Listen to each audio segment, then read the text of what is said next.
Hey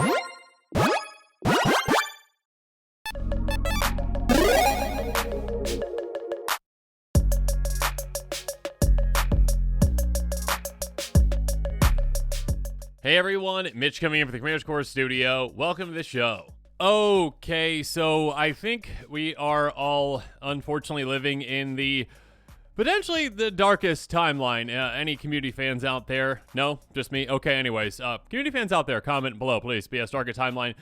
Because there has been a big announcement. I'm going to read the announcement right now, and then I will give you my thoughts on it, which I kind of just spoiled a little bit, but here we go.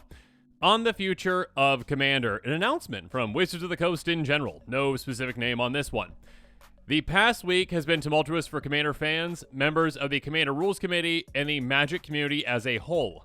Along the way, we've seen players and fans share a diverse range of passionate opinions, far too many of which were harmful or malicious. Below and over the next few days and weeks, we will be discussing quite a bit about Commander, starting with the most pressing. Over the past week, the conversation has escalated, culminating with unacceptable personal threats to the safety of members of the Commander Rules Committee. This is something we will not tolerate. No matter how you feel about something in Magic, it is never appropriate to threaten somebody.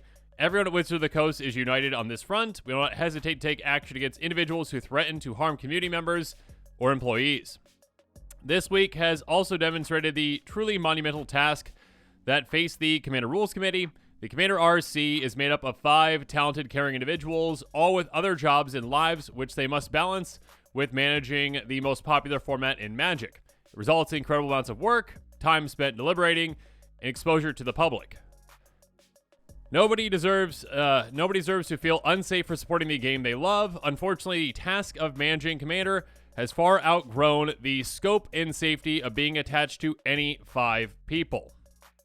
So today, in partnership with members of the existing Rules Committee, we are announcing that the Rules Committee is giving management of the Commander format to the game design team of Wizards of the Coast. Commander has always been a community-focused format, and this move in management does not change that. All right. While ownership of the format may be changing, members of the Rules Committee and others in the community will continue to be involved, and the vision for a social format will not change. We've had some preliminary conversations already about what we would like to accomplish and have some ideas we will be rolling out together in the months to come. Working with the community to craft this format is critical to all of us. We have opened a new Discord channel on the official Magic Discord. You can see where that is. And we'll have also a weekly MTG stream about this tomorrow, October 1st at 10 Pacific time on twitch.magictv. What's next? Well, not good things. Anyway, sorry. Just kidding. While this is still very early, we do want to share one of the things we've started working on with the Commander Rules Committee. A more objective approach to deck power level, additional guidance, and shared language for players to find games that match the type of game they're trying to play. It isn't anywhere near finished yet, but as part of building this with the community, we're opening it up to feedback, thoughts, and your version of how this will look. Think of this like an open beta. Here's the idea. There are 4 power brackets, and every Commander deck can be placed in one of those brackets.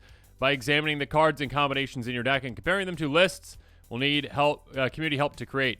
You can imagine bracket 1 is the baseline of an average pre-constructed deck or below, and bracket 4 is high power. For the lower tiers, we may lean on a mixture of cards and a description of how the deck functions, and the higher tiers are likely defined by more explicit lists of cards. For example, you can imagine bracket 1 has cards that can easily go to any deck like Swords to Plowshares, Grave Titan, and Cultivate, whereas bracket 4 would have cards like Vampiric Tutor, Armageddon, and Grim Monolith, cards that make games too much more consistent, lopsided, or fast than the average deck can engage with. In this system, your deck would be defined by its highest bracket card or cards. This makes it clear what cards go where and what kinds of cards you can expect people to be playing. For example, if Ancient Tomb is a bracket 4 card, your deck would generally be considered a 4, but if it's part of a Tomb-themed deck, the conversation may be, my deck is a 4th Ancient Tomb, but with a 2 without it. Is that okay with everyone?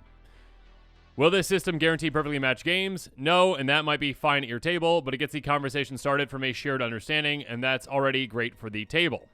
We would love to hear what you all think about this and which power brackets you would place certain cards in. We'll also be evaluating the current banned card list along with the Commander Rules Committee and the community. We will not ban additional cards as part of this evaluation. While discussion of the ban list started this, immediate changes to the list are not our priority. For now, the safety and well-being of the Rules Committee is top priority. What happened this past week is entirely unacceptable. By working together as a team, we can shoulder the responsibility of this format and everything that comes along with it. Please stay tuned for more to come. In the meantime, you are welcome to join our Discord and discuss further, and we will see you for the weekly MTG stream tomorrow, October 1st at 10 a.m. Pacific time on twitch.tv/magic. Okay. All right, this is news that I did not expect would ever happen, actually, in my time that I have been playing Commander or will be playing Commander in the future. It's something that I definitely never saw coming. I mean, here's the thing. I don't blame the Rules Committee at all for wanting to move on from this, because what some members of the community, and again, it's not the majority of the community, it's just some very outspoken, very terrible members of the community that, threaten people online and harass people online. It's absolutely terrible. It's absolutely an inappropriate, awful response that is just absolutely terrible. There's no other way to put it, essentially, where yeah, people's lives are, feeling threatened, and I don't blame them for saying, you know what, we are not doing this anymore. Like, it's not worth it. It's not worth this kind of harassment and this kind of, stress, essentially, online. I don't blame them at all for doing this. That being said, I have said in the past, and I will continue saying, I think Wizards of the Coast having control of the format is worst case scenario. I think, like, basically the fox is in the hen hound. That's not at all, the chicken coop, whatever it is. Basically, you have, like, no limits now on the actual format at all, because you've got the company that makes the cards deciding what should and should not be banned in that format, which works for, again, like, tournament-style formats, but when it comes to this, more free-form, more social format, it's something that you've got people at the top saying, like, we want to push these cards to sell this set. And then you've got the people who are going to be in charge of this being like, well, that might not be a good thing for it. And then good luck trying to have that person who is trying to make, a ban decision on a card being like, oh, okay, yeah, Wizards just printed this card for Commander specifically, but they're also banning it immediately. That makes absolutely no sense. Being able to actually have someone outside of the, Wizards organization making a decision like that is definitely more likely to happen than Wizards being like, yeah, we're just going to push something, whatever, they'll be fine with it, and maybe after we've gotten all the money from it, like 3 years from now, then we'll ban it, sure, but, like, it's going to be a problem for a while.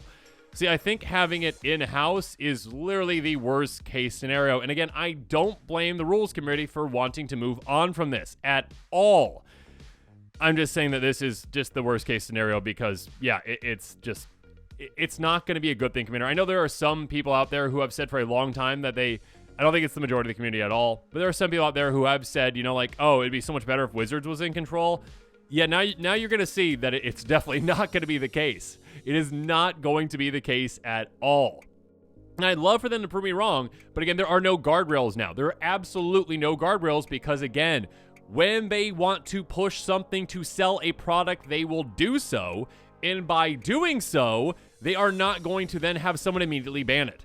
If they make an intentional mistake, which, yeah, I'm calling it an intentional mistake, to push something, again, like a dockside or whatnot, the conversation isn't going to be from the Wizard Rules Committee or whatever it's going to be called to immediately ban it. That is not going to happen because, like, they're going to be all on the same page, quote unquote, on, you're like, oh, this is going to be fine. It's going to be fine. We'll evaluate in 3 years. Like, come on. It's going to create more problematic cards, more pushed cards that, again, just like replace old staples, but now it's better, but now it's better, but now it's better, now it's better. They're just pushing the boundaries, and we're going to end up with a lot of over-the-top things that are just absolutely obnoxious, and yeah, I'm not looking forward to that. I think that, again, any kind of an outside presence making those decisions was much better than what we have now.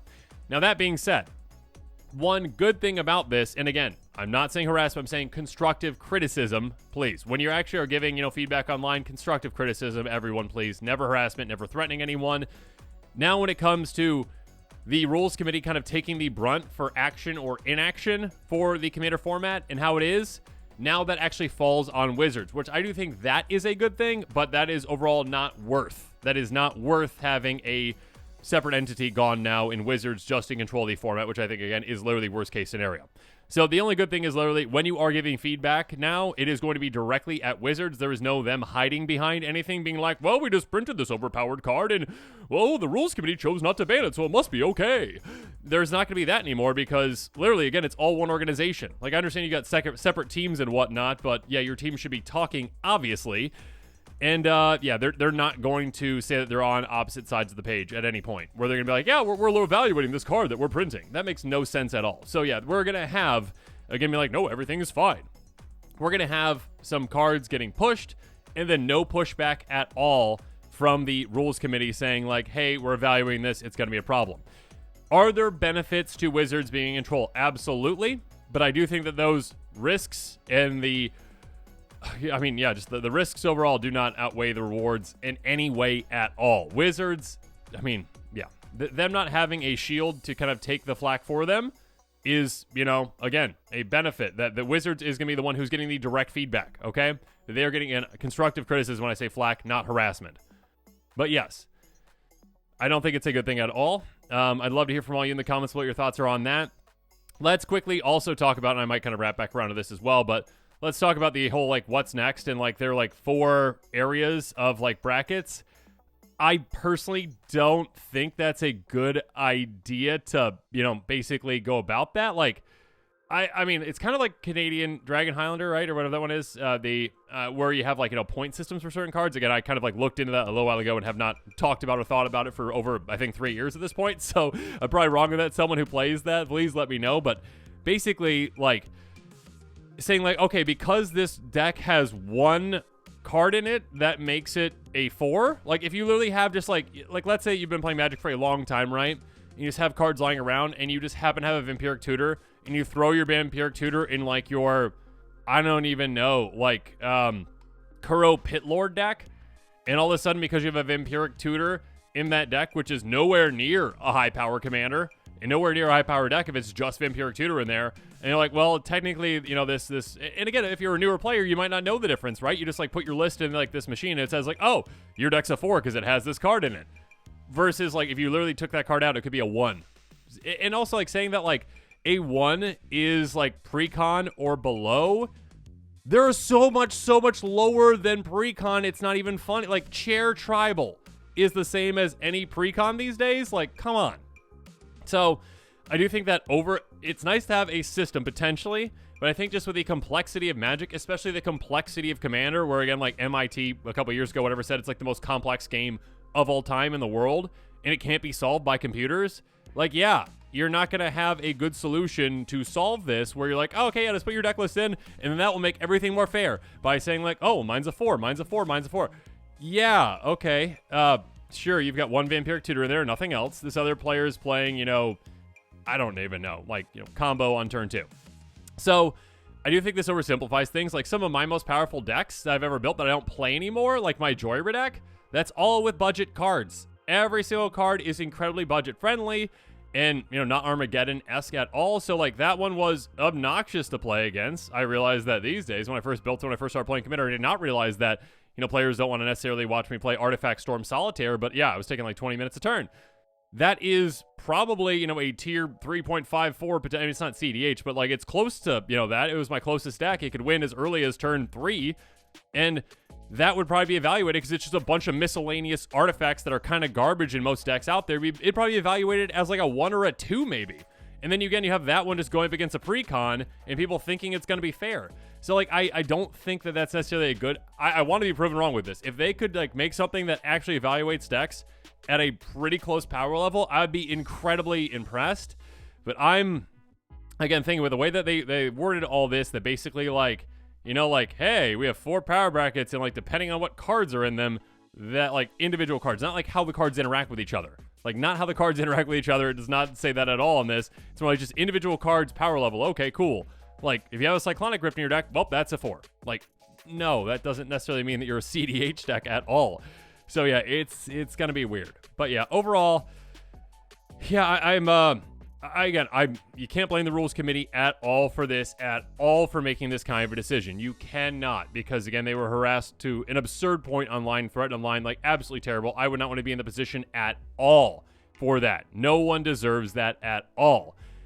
I don't like that the result of that, though, equals Wizards is in control. I don't like that at all because, again, I think that's just literally the, again, community, darkest timeline, right? You know, community fans out there. But yeah, darkest timeline where now Wizards has control of Commander. There are, there's nothing holding Wizards back from now printing absurd things and just allowing those things to stay in the format because money. That's literally it, because money. Now they can just, they've got a blank check now, just print money, print extremely overpowered cards that are not good for the format, should be banned, and they will not ban until they get all the money out of it they want to get out of it. It's just like, who watches The Watchmen? Came to mind too. But like, there's no one actually watching it now. It is Wizards watching itself. I'm like, yeah, I'll behave. Yeah, don't worry about it. Yeah, I'll make sure I'm following all the rules. Yeah. Oh, yeah. Yep. But yeah, you've got different elements in play with that where you've got people who are higher up going to be like, yeah, you got to push something to push this product. Cool, yeah. Oh, yeah, it's got to be better than that. Make sure you sell more. And then no one's stopping when it actually is hurting the format because they can't. Because the people who are actually on the Wizards Rules Committee are going to be hamstrung and not being able to make those decisions because they're going to be told they can't make those decisions. Because if they were going to make that decision, they wouldn't print the card in the first time. They would not print the card in the first place. Again, like Dockside should never printed, Jewel Lotus should never printed those kind of cards. They printed them, they're problematic, and they're just going to print more of those these days. And yeah, that's just, I want to be proven wrong. I would love for this to work out. I just have absolutely no faith in this company for doing something that is right for the game versus right for the money in their pockets. Like, I'm not talking about the individual people that are going to be on whatever they call it, the Wizards Commander Rules Committee or whatever it is. I'm talking about overall as a company, the decisions that they're going to be making are going to be detrimental to Commander in the long term. The short term for this decision might be good for, stability and for potential trust in, it from a good portion of the community potentially.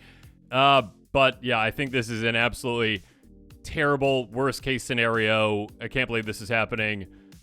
Why is this happening?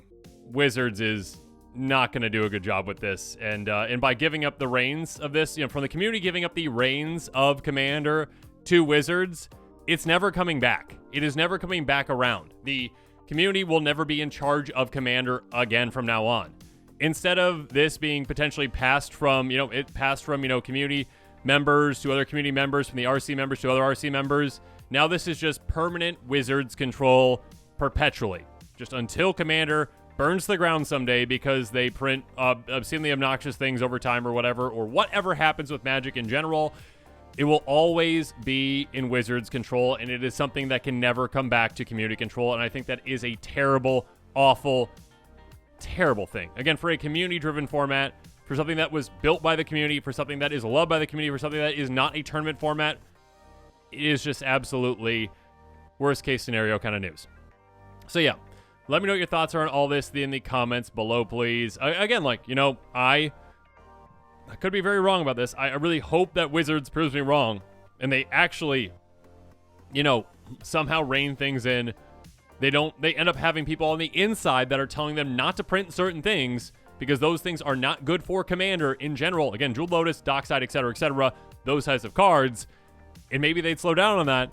And maybe that is something that'd be good for that. But again, like the Rules Committee already, there are members of the Rules Committee of the CAG. I believe, didn't Josh Lee Kwai say that basically, when they showed Jewel Lotus, because again, the NDAs or whatever, to Josh Lee Kwai, a year before it was printed, Josh was like, do not print this. Literally, do not print this card. Let me know if I'm misspeaking on that, but I believe Josh actually said that on a recent episode. But, that is something that, again, Wizards clearly did not listen to.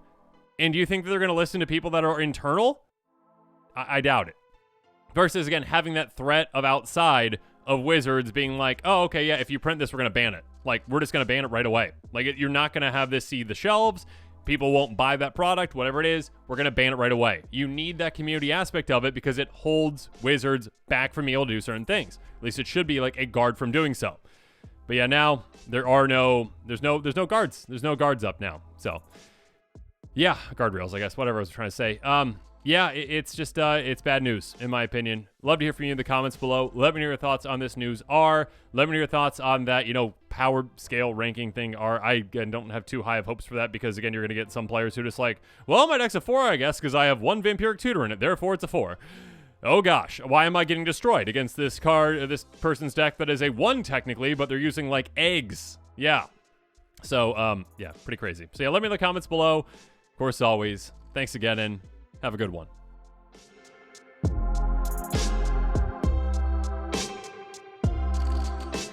This show and episodes like this one are possible thanks to viewers like you. If you're looking for an easy way to help support this show, make sure that you like, share, and subscribe. Also, hit that bell notification icon so you don't miss any new episodes. You can also go check out our playmats and other merchandise at thecommandersquarters.com. We also have a ton of brand new t-shirt designs in stock, so make sure you check out those as well. Another easy way to support this show is with our TCG Player affiliate links. So whether you're buying a deck or individual cards, you can use this general link right here or one in the description. And the final way that you can support this show is by supporting us directly by becoming a patron. There are many benefits to being a patron, and I truly couldn't do this without all of their support.